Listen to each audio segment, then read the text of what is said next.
So I'm just going to share my screen with you guys here. Can you guys see that okay? Yeah. Yep. Awesome. Got it. All right.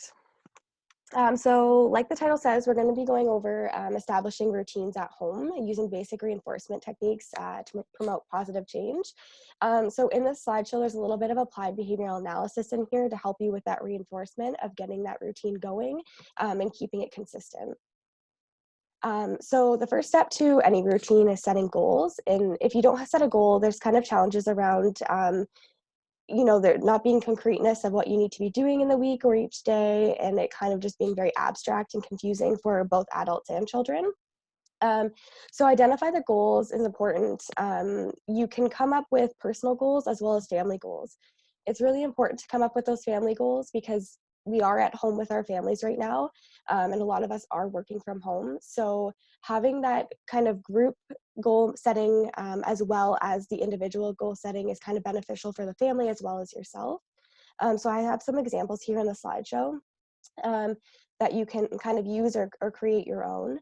And here I just have the rundown of SMART goals. So these are the 5 tips that you want to use when creating goals to make sure that they're concrete and that the family understands them and that you're able to accomplish them on in an easier way because you have the clear boundaries and the clear description of what you want to achieve, whether it's daily or weekly or monthly.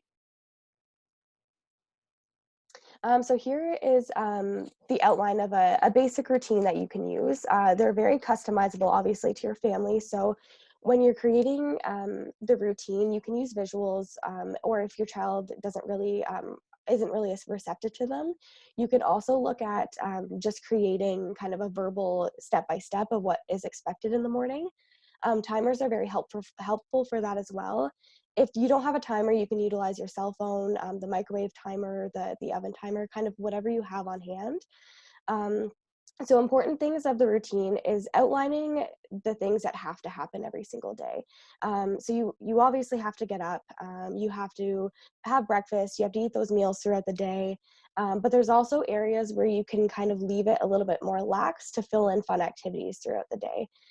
So just make sure you set clear boundaries, and it's important to keep the timings consistent as well, because it allows the child to know exactly what's coming step by step.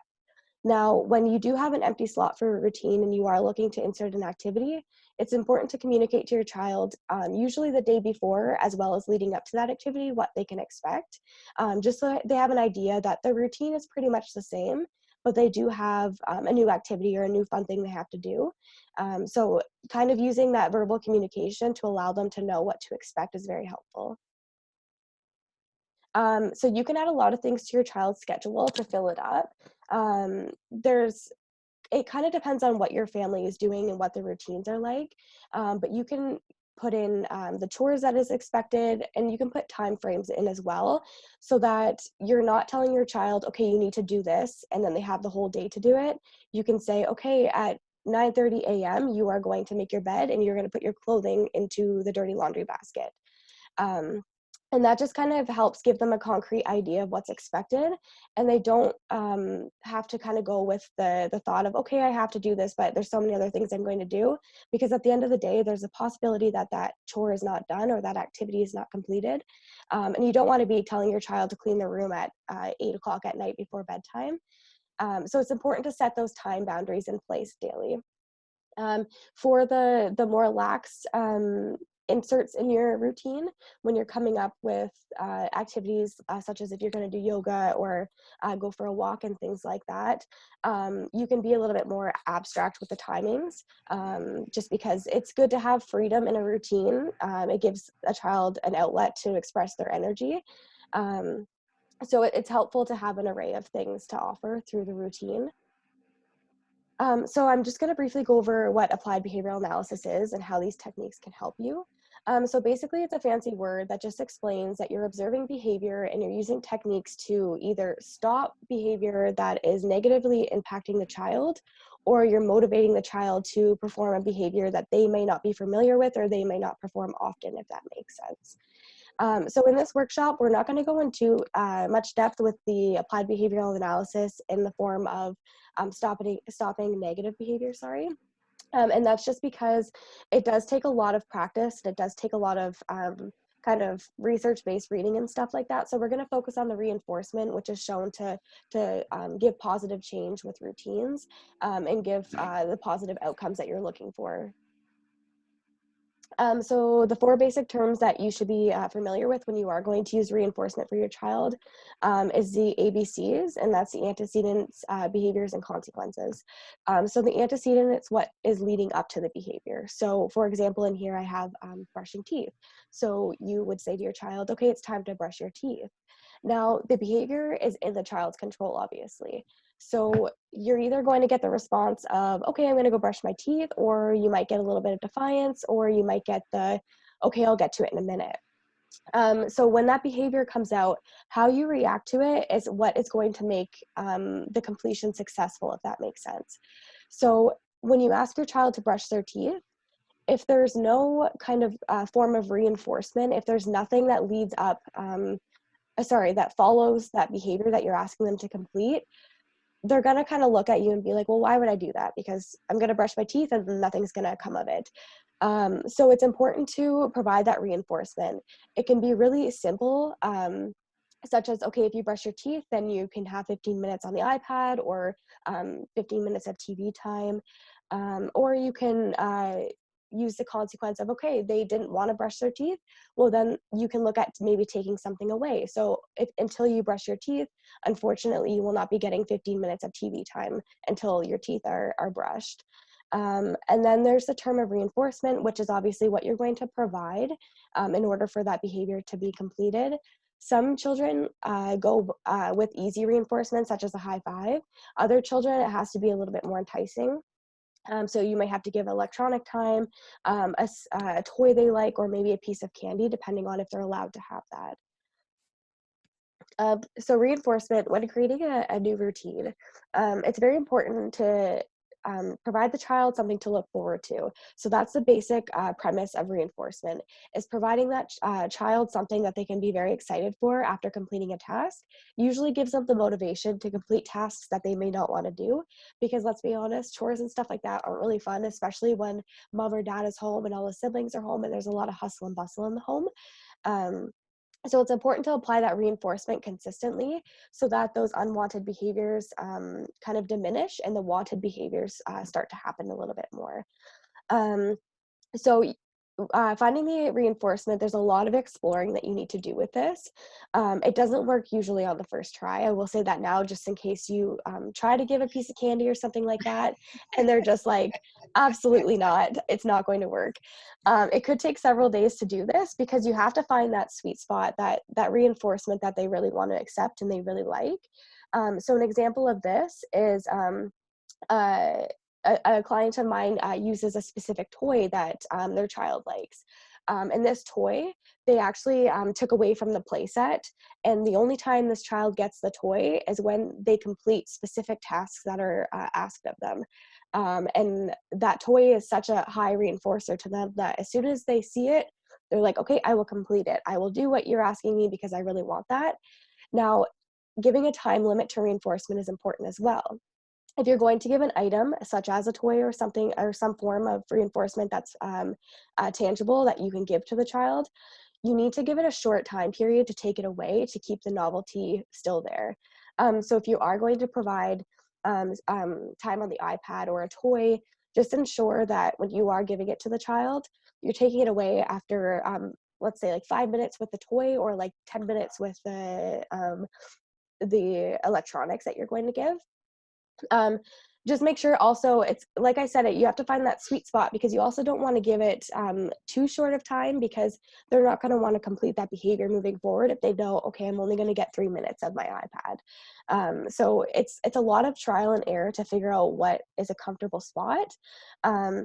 So please don't feel discouraged when you are working on a routine and it's taking 4 or 5 days for your child to actually brush their teeth or to complete that chore that you're asking them to complete.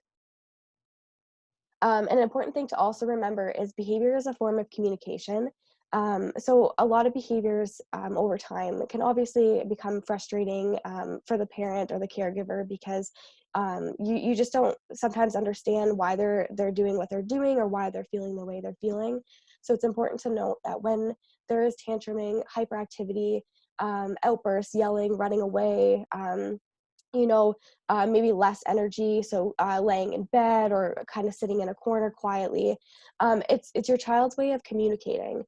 So it means that there's something going on that's either kind of creating a hypersensitivity or creating kind of an overwhelming feeling that they have, and their outlet is that form of behavior that they're showing you. So it's important to observe what you're seeing and readjust your approach when these types of behaviors occur. So sometimes it could be just the way you've approached the child to ask them to do something. Maybe they were in the middle of finishing their breakfast and you asked them to brush their Okay, teeth, see you, Mona. and they're trying to figure out, why am I being asked to brush my teeth when I still have 4 more bites of my breakfast? So finding that timing, and ensuring that you're not giving an array of things to do at once, so it's not overwhelming and they're not having to process so much information in their head all at once. So it's very important when they're communicating their behavior, just taking a step back for a moment and thinking, as a whole, of, okay, what could be done differently next time? Why may they may be feeling the way they're feeling, and what can I do to help them? Um, so with that, it's also important for parents to give themselves kind of a moment to re-energize and to take a break. So with the behavior being a form of communication, it's really important that you're not kind of fighting fire with fire. So depending on the behavior that's happening, if you can take a moment to take a step back and allow them to just have that outlet, it's important to do that, because then it gives you a moment to kind of gather your thoughts and gather the response you're going to give to your child.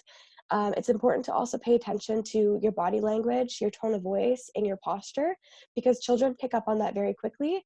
And if they realize that you're upset and you're maybe feeling a little bit angry or anxious, they're going to feed off of that. And that might make them, feel a little bit more frustrated or overwhelmed, and that could escalate the behavior. So if it is safe to do so, give them a couple minutes to just kind of down regulate while you take a step back and think about the situation. It's also important to set limits when you're doing this as well. So like I said, expressing behavior is okay, but you need to give options for acceptable behaviors. So when the child downregulates and you have a moment to communicate with them after, maybe communicate with what they can do instead next time. So for example, I had a client who they couldn't figure out why their child was destroying things. The child would go around and just kind of break things when they were feeling overwhelmed and anxious. And with that, we just communicated about ideas. So she communicated with her child and just said, next time that you're feeling this way, how about you go kick the soccer ball really, really hard, or you take your slime and throw it on the ground really, really hard, because the outlet for that child was to break something or just kind of get that energy out. But giving them an avenue to let that energy out is really important, so they know what is acceptable, and next time they may be more likely to reach for the items to do that, because you've given them the tools to go, okay, it's okay to be angry and frustrated, and it's okay to take it out on slime, let's say. So they have their slime and they can just throw it around outside or throw it on the ground. And there's lots of different examples you can use as well, depending on what the behavior is that they're expressing. Um, it's also important not to take behaviors personally. So oftentimes it's easy for us to go, okay, I'm taking that personally because they said some hurtful words to me, or they released kind of their anger on me. And that can be very, very frustrating and overwhelming to parents and caregivers. So with that, it's important to also realize that it's not personal. It's just their way of expressing that behavior. And it's important to take a step back, like I said beforehand, just to give yourself a minute to debrief. If you need to go for a bathroom break, just to go in the bathroom and take 2 minutes, that's okay. It's important to know that you are able to take a step back. You don't always have to be right in there and trying to de-escalate them quickly if you need a moment for yourself, because at the end of the day, your energy preservation is really important because you need that energy to get you through the rest of the day. So taking care of yourself through that is very, very, very important. Um, So for routines and when you're building the routine, it's important when you're anticipating a change in the routine to be specific and communicate to your child really well and beforehand. Some examples in the slideshow, giving a countdown, using a first and then word. So first we are going to eat breakfast, and then instead of going to brush your teeth, we are actually going to clean up this mess together that maybe they spilt something or some form of something. Just giving them that idea that normally they're used to going to do that second activity, but there's going to be a pause in that. If there's going to be a big change in routine, such as having to leave the house to go somewhere, it's important to kind of communicate where you're going, what time you're going, what they can expect when they get there. Be very vocal about it and communicate, ask them how they feel about it, and just make sure that there's lots of open dialogue and communication so that when the transition does happen, they aren't feeling like they were not a part of that transition or they weren't a part of deciding what they were going to do.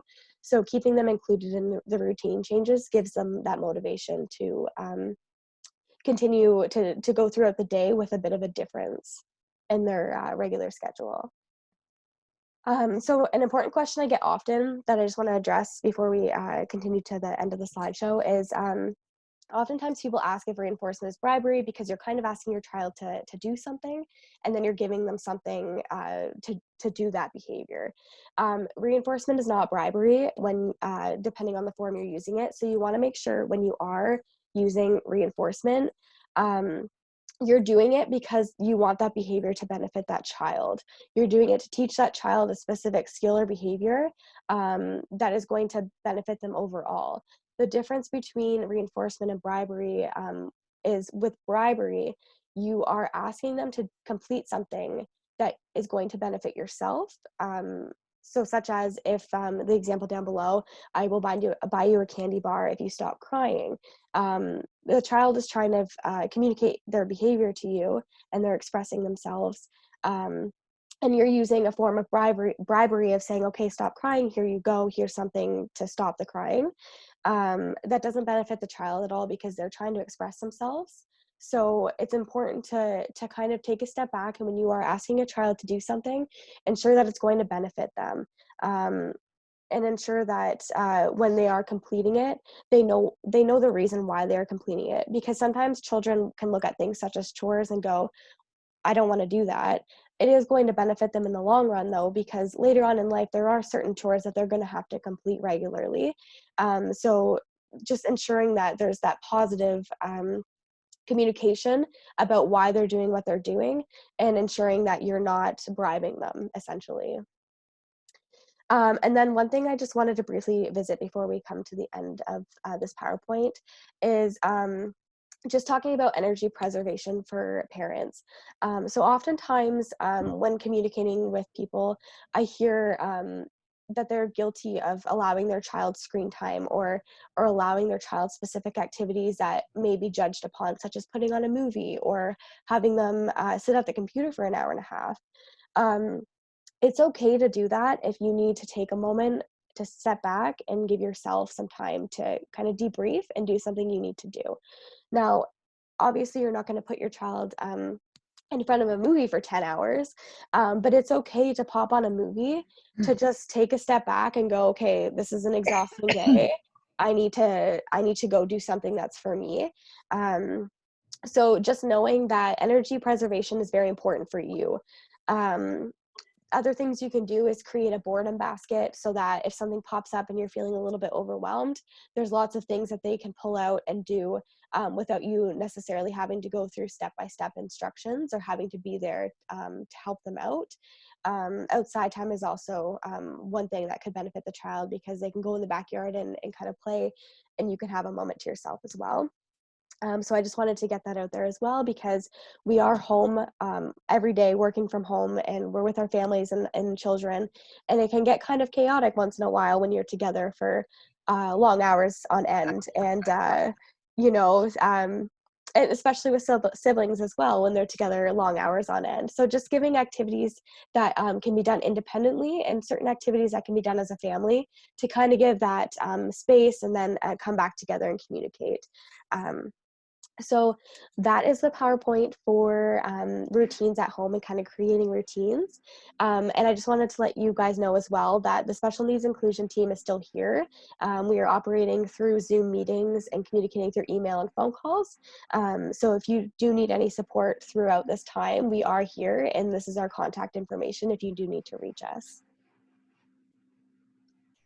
Thanks, Brianna. Yeah, no problem. I'm just going to Yeah, it stop. was great. Yeah. Thank you. I wish I should have told Karina to come and watch it because she could probably have used some of the strategies if Yeah. parents had questions for her. Are you sharing your slides at Yes. all? Yeah. Okay. So I have actually recorded what I just went over. Okay. Um,